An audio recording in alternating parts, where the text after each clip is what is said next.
Satu, dua, tiga. Oke, halo Nesher. Balik lagi bersama saya Hadim dari Bali di Opini Tengah Malam. Hari ini kita kedatangan tamu dari tanah seberang. Halo, perkenalkan nama saya Nuriza Urmansyah. Saya asli dari Nusa Tenggara Timur. Oke, ini saya manggilnya apa nih? Abang aja kali ya. Kalau nggak panggil nama juga nggak apa-apa, terserah nyaman ini aja. Oke. Jadi pada hari ini kita akan bercerita tentang sebuah kejadian mistis yang dialami oleh Bang Iza di Ambon ya Bang? Lebih tepatnya Nusa Tenggara Timur. Oh di Nusa Tenggara Timur? Ya. Sorry maaf. Ya, nggak apa-apa. Jadi mau langsung cerita atau? Boleh silakan. Oke, jadi cerita dari awal dulu ya, Iya. dari tempat tinggal saya dulu. Jadi Bisa dengan saya sendirinya. ya nggak apa-apa.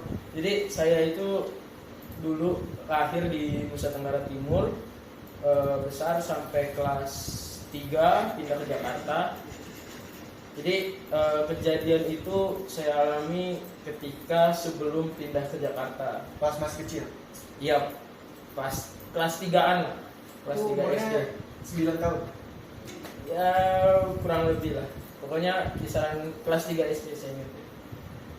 Jadi di kampung saya itu, lebih tepatnya Nusa Tenggara Timur, kita itu sebenarnya nggak terlalu percaya, apalagi orang tua selalu mengajarkan tidak usah percaya dengan hal-hal seperti itu. Walaupun kita meyakini, cuman kita diajarkan untuk tidak takut dengan hal tersebut. Iya. Nah, di kampung saya itu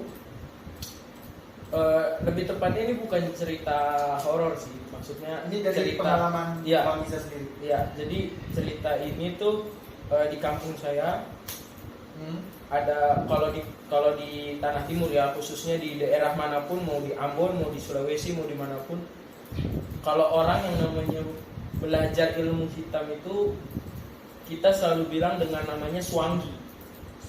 Dia Swangi. Jadi Swangi itu orang yang belajar ilmu hitam. Dia kayak Iya. dapat ilmu hitam. Iya, dia belajar ilmu Kayak ilmu hitam. kebal gitu. Bukan, dia tuh lebih tepatnya itu kayak ilmu hitam yang kayak numbalin orang, kayak dukun. Kalau bisa kita bilang dukun. Berarti nyantet masuk dong, nyantet. Bisa nyantet, bisa dibilang sebagai Swangi. Cuman kalau Swangi itu setiap bulan purnama dia pasti akan merasakan efeknya. Kayak gimana kan? Efeknya itu bisa dibilang mereka itu entah tidak sadarkan diri. Kalau yang saya dengar secara langsung itu tidak sadarkan diri dan berjoget tidak sadar diri dan tiba-tiba dia terbang. Itu benar cerita terbang? Itu cerita yang saya dengar. Oh, Itu cerita bukan. yang saya dengar. Kalau langsung kalau ditembak. Nah. Jadi ini langsung masuk aja ya. Jadi kita Swangi. Jadi waktu itu saya kelas 3. Terus kita itu selalu setiap pulang sekolah selalu main bola di pantai. Kita selalu main bola di pantai. Bisa dekat sama pantai. Dekat karena ya nggak jauh lah, paling ya kita buka jendela itu kita udah bisa melihat pantai. Iya. Ya. Jadi kalau kita setiap pulang sekolah itu kita selalu main bola. Nah, di timur itu kita nggak akan berhenti main bola sebelum azan maghrib. Sama di sini juga kayak gitu. Ya, Sebelum diomelin sama orang tua. iya. Sama. Sama. Kita di sana juga kalau belum azan maghrib itu kita belum berhenti. Bahkan kalau ada yang bilangnya itu di timur itu kita kalau belum baku pukul itu kita belum kelar main bola. Baku pukul tuh. Baku pukul tuh kita Berantem. dulu baru kita kelar. Jadi kita itu waktu itu kejadian kita kelar main maghrib, lebih tepatnya orang udah pada selesai sholat maghrib, kita baru pada Itu pulang. masih kelihatan itu. Udah malam banget saya. Udah gelap lah, udah kuning lah, senja gitu lah kalau. Iya, tapi masih kelihatan. Masih kelihatan Bolanya. Azan maghrib kita pulang. Sampai rumah maghrib. Keadaan rumah kosong saat itu karena saat itu bapak saat itu sedang tidak ada di rumah dengan ibu. Terus kakak-kakak juga kebetulan kuliah atau sekolah di luar, bukan di kampung. Oh berarti umur kakaknya sama Bang Riza cukup jauh. Beda, gapnya terlalu jauh, 7 tahunan sama kakak yang di atas saya. Jadi ketika sampai rumah kosong. seperti biasa, rumah kosong, mandi, sholat maghrib, habis itu dulu itu kita ada yang namanya setiap anak itu di sono itu wajib ngaji di masjid. Jadi setiap itu kita harus selalu setoran surat, entah itu surat pendek, surat apa, pokoknya kita harus disediain sama imamnya itu, bahkan nih itu kita untuk ngaji gitu. Setelah itu sampai Isya, kita sampai Isya. Setelah jadi tiap malam ada kegiatan kita selalu nggak pernah lepas. Iya, nggak ada itu selalu. Buat anak-anak kecil apa orang dewasa juga ikut? Anak-anak kecil, orang dewasa, pokoknya itu tuh kayak program rutin di kampung gitu, selalu. Jadi selesai itu biasanya Isya, kadang-kadang bisa sampai jam 9 kalau misalnya ada pengajian. Tapi kebetulan saat itu kelar Isya, pulang kita masih rame-rame karena kan kita masih satu jalan kan, masih ngumpul-ngumpul. Masih satu kumpul. Nah, kalau Mas Ardin tahu, di sana itu lampu jalan nggak ada, belum ada saat itu lampu jalan. Jadi penerangan itu satu-satunya cuma dari lampu yang ada di depan rumah orang. Di depan rumah orang. Jadi benar-benar jalan itu benar-benar gelap. Paling bawah senter. Dan masjid itu posisinya di atas gunung. Posisi masjid itu di atas gunung. Jadi kita turun dari gunung itu. Turun dari gunung itu banyak gak rumah warga? Masih banyak rumah warga, masih banyak. Iya. Ketika kita turun gunung itu posisi udah gelap, jalan udah gelap. Jadi ketika kita turun udah mulai pisah masing-masing. Jadi yang mau ngarah ke rumah yang dekat ada. Pokoknya rumah saya itu di bawah gunung. Kalau teman-teman tuh hampir rata-rata di atas gunung. Kalau saya kebetulan di bawah gunung. Rumah Bang Iza yang paling jauh nih? Iya, lumayan lah, nggak terlalu jauh dari teman-teman lain, cuman lumayan lah. Terakhir pokoknya terakhir sendiri. Iya. Teman-temannya paling terakhir. Iya, paling terakhir kalau mau sampai ke rumah. Jadi ketika udah pada mencar, udah pada bubar masing-masing, udah pada ke rumah masing-masing, saya jalan ke rumah sendiri. Namanya anak kecil pada saat itu sambil iseng lah, lari-larian, teriak-teriak ya kan, karena ya buat menghibur diri karena ya jatuhnya buat ngilangin rasa takut juga. Lari sambil teriak-teriak. Ketika sampai di rumah, buka pintu segala macam, lepas sarung, ya kan, nonton TV. Itu orang tua masih belum pulang. Itu lupa sisa orang tua masih belum pulang. Orang tua itu pulang kisaran jam 10 lah, jam 10 jam 11. Itu orang tua tiap hari keluar gitu? Enggak, kebetulan aja saat itu keluar. Jadi ketika lagi sudah di rumah, ketika sedang nonton TV, jadi kita itu di sono orang tua itu selalu nyetok susu. Itu saya selalu bikin sendiri. Nah, susu Denko kak, apakah lupa ya waktu itu.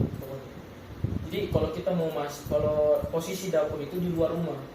Kalau posisi orang kampung itu dapur di luar rumah. Dapur kamar mandi itu di luar. Jadi kalau kita mau masak air, kita mau masak apa, kita mesti keluar dari rumah. Mesti keluar dari lingkungan rumah. Kita keluar dari rumah, kita masak air. Itu posisi sudah mulai gelap nih, Posisi sudah mulai gelap, sudah mulai nyala kompor dan segala macam, lagi nunggu air mendidih. Iseng-iseng coba ini kalau di sono itu coba nantang, kalau dibilang nantang.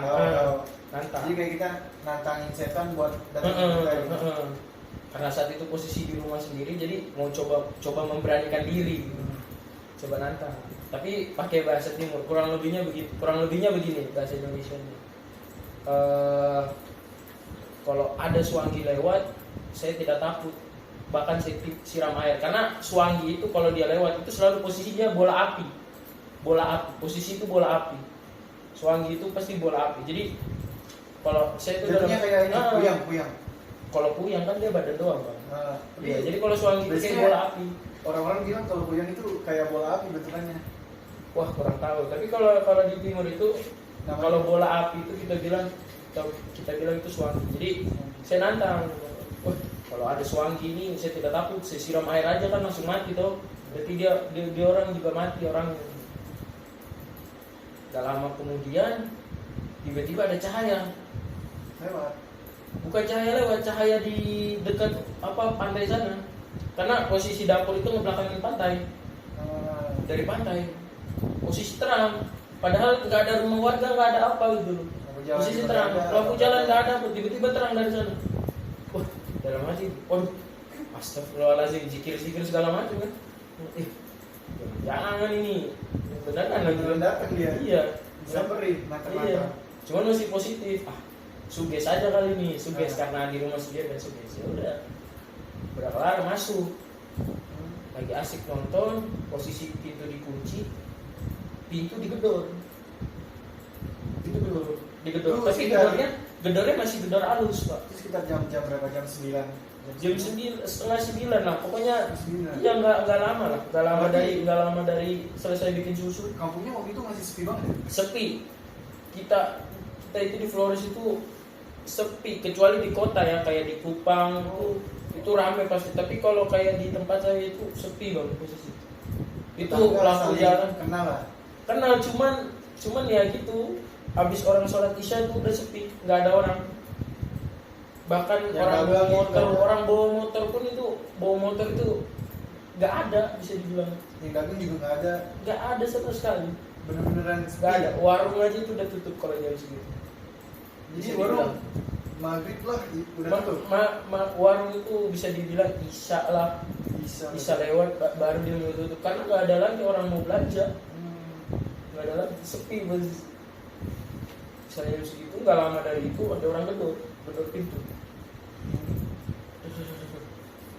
Saya kira ini kan saudara atau tetangga kan, kan.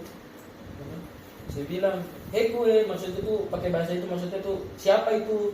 Apa tadi? Heku itu siapa? Dalam bahasa itu bahasa lama Holo. Siapa itu? Bahkan tidak ada jawab. Sudah, karena pintu itu kan kalau di timur itu pintu itu masih ada selanya antara atas dan bawah, jadi nggak benar-benar mepet sama lantai enggak. Iya, jadi masih ada selanya dikit lah, ngintip ke bawah, ngintip ke bawah. Bukannya kaki manusia, Pak, kaki anjing yang kita lihat. Kaki anjing. Iya. Masa anjing bisa gedor-gedor?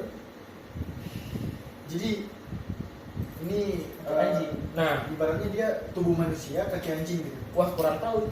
Pokoknya itu anjing, posisi kaki anjing, karena saya belum berani buka. Berarti Bang Iza cuma lihat kaki lihat kaki doang, udah. Ya sudah, mungkin anjing dari gunung turun kan. Udah lama, udah nggak gedor-gedor lagi.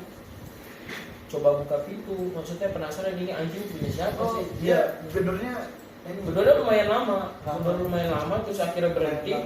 Iya, saya buka pintu, saya lihat ternyata ada anjing putih, ekornya dia itu berdiri. Kalau anjing biasa kan ekor goyang-goyang kan, ekor goyang kalau nggak turun. Ketakutan. Nggak tahu dah, pokoknya kalau ntar ada ceritanya. Kalau anjing kan biasa ekor turun, kalau nggak ke atas goyang-goyang kan. Iya. Ini ekor berdiri tegak. Benar-benar berdiri tegak, tapi dia jalan ngarah ke atas gunung. Udah, gak lama orang tua datang, terus ngomong sama bapak, cerita sama bapak, Pak, tadi ada yang gedor-gedor, ada yang ini, terus ada cahaya dari sana. Terus bapak bilang begini, kamu ngapain tadi? Wah, bapak tahu sih, bapak tahu. Enggak ngapa-ngapain, Pak. Udah nggak usah bohong. Kalau kamu nggak ngapa-ngapain tuh nggak mungkin. Udah, kamu ngapain kan? Enggak, tadi cuma sekelebat ngomong gitu doang. Kalau misalnya ada orang punya suanggi atau orang suanggi datang, saya nggak takut. Itu saya berani suruh. Terus kata bapak, astagfirullahaladzim, itu tuh jangan ditantang begitu tuh. Itu nggak boleh, Pak. Nggak boleh kamu nantang begitu tuh, nggak boleh, itu bahaya banget. Untung itu, jadi kalau di Flores itu kita itu masih mengenal yang namanya sistem kasta. Jadi ada yang dia Kayak raja, Inggris. karena di Flores itu kita masih ada yang namanya raja. Jadi itu ada yang namanya Raja Solor Lima Pantai. Jadi penguasa pulau itulah, penguasa pulau Solor Lima Pantai. Jadi baru diceritain, baru tahu itu dari orang tua itu pada saat itu. Jadi untung itu bapak ngomong, jadi untung kamu itu anaknya sengaji, cucunya sengaji. Karena nama bapak itu kan Umar Sengaji. Berarti Bang Itu Iza ini langsung dari kakek itu namanya Sengaji Bintang. Nah, masih keturunan raja-raja. bukan kalau raja itu kita bilang orang dari Kaliha. Kalau itu Kaliha itu keturunan raja. Oh. Nah, kalau Sengaji itu bisa dia panglima perang, bisa dia imam. Masih tinggi lah. berarti. Imam, iya, derajatnya masih tinggi. Pokoknya orang yang berilmu dah. Entah dia bisa jadi, kalau di kerajaan itu perdana menteri segala macam. Pokoknya orang tinggi lah, di bawahnya raja. Setelah gue ngomong gitu, terus apa urusannya? Saya bilang apa urusannya? Itu nggak ini. Terus akhirnya baru diceritain kalau kayak gitu tuh, ilmu kayak gitu nurun maksudnya turun temurun gitu dari anak cucu. turun temurun maksudnya bukan ilmunya. Kalau yang baik, kalau Swangi itu bisa turun ke dia mau misalnya kemana dia mau bilang dia mau turun. Tapi kalau misalnya ilmu baik itu dia nggak turun ilmunya, paling perlindungannya segala macam gitu dari hal-hal yang jahat itu pasti turun. Baru di situ orang tua bilang untung tuh kamu punya darah Sengaji jadi turun perlindungannya. Kalau kagak itu baru di situ dijelasin api dari pantai itu kiriman dari orang Swangi itu. Jadi kalau di timur itu kalau kita mau ngomongin orang yang punya Swangi, kaki kita nggak boleh nyentuh tanah. Kalau kita nyentuh tanah itu orang dengar kita ngomongin dia. Kalau gini gak dengar. Iya nggak dengar. Jadi kalau kita ngomong kaki nyentuh tanah itu mereka dengar kita ngomongin mereka. Begitu posisinya. Posisi lagi masak kan pasti berdiri. Posisi lagi masak dengar dibilang api dari luar. Itu langsung Dia nggak berani masuk ke rumah. Bahkan nggak berani masuk ke rumah karena satu kali lagi Sengaji dia bilang perlindungannya, dia nggak berani masuk ke rumah. Itu bentuk maksud api merah itu bentuk pertamanya mereka. Akhirnya karena mereka nggak bisa masuk, kayak peringatan gitu. bukan peringatan, mereka mau masuk, mau langsung ganggu. Cuman karena mereka nggak bisa masuk, akhirnya mereka stay di situ diam. Makanya kan terang sekali kan apinya kan, yang saya bilang tadi apinya terang. Akhirnya dia kirim kedua, tapi dia ngirim bukan dia, jadi dia ngirim tuh kayak dia ngasih kayak dia ingin hewan atau ular atau segala macam gitu. Dia kirim begitu. Nah, dia kirim itu anjing. Nah, kalau di Flores anjing buntutnya berdiri tegak, itu dia bukan manusia. Dia bukan dia manusia. Kayak siluman gitu, bisa dibilang seperti itu. Jadi dia itu bukan manusia. Kalau kamu buka pintu pada saat itu dia masuk, ada dua, kamu sakit, kedua mati saat itu. Bisa langsung mati.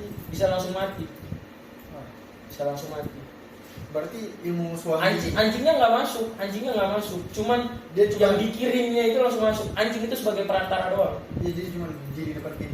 Berdiri depan pintu doang. Cuman karena posisi saat itu saya nggak buka pintu, jadi dia nggak bisa masuk. Kalau saya buka pintu, berarti kan jatuhnya saya welcome dong, kayak memperbolehkan dia buat masuk, ya kan? Karena saya nggak buka pintu, dia nggak bisa masuk. Dan di situ orang tua juga nggak jelasin.